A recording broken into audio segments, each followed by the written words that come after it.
Hey, church, this is Vince Miller. Thank you so much for joining me for another devotional. Don't forget, put your first and last name, city, and state from which you're writing below, and you could win a brand new pre-release copy of my new book, Proverbs. A Strong Man is Wise. 30 days of great devotionals to the book of Proverbs could be a great resource for you, someone you know, someone you love, maybe a small group, maybe a mentor relationship.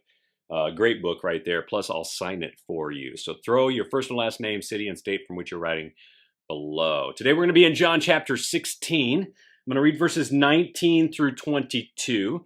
Jesus's guys are a little confused at this moment, and here's how Jesus responds. Jesus knew that they wanted to ask him a question, of course, what he is talking about. So he said to them, "Is this what you're asking yourselves? What I meant when I said a little while and you will not see me, and again a little while and you will see me? Truly, truly, I say to you, you will weep and lament, but the world will rejoice. You will be sorrowful, but your sorrow will turn into joy. When a woman is giving birth, she has sorrow because her hour has come. But when she has delivered the baby, she no longer remembers the anguish for the joy that a human being has been born into the world.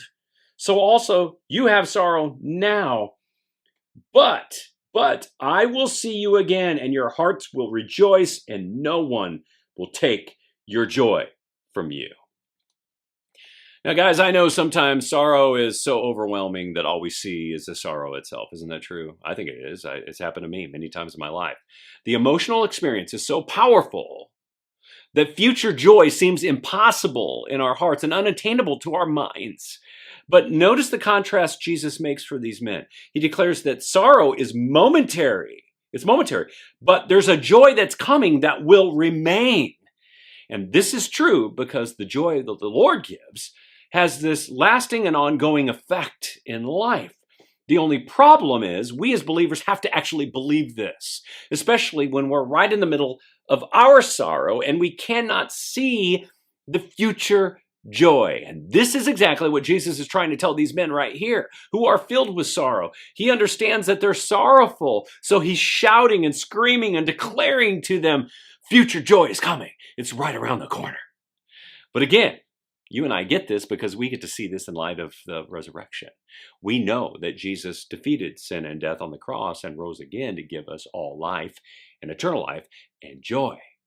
So because we know this, something these guys obviously did not know at the moment, why in your sorrow do you hold so tightly to the sorrow in your life? I mean, seriously, it's time to cast off your sorrow today.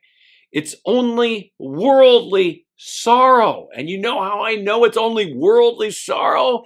It's because all joy has come to you.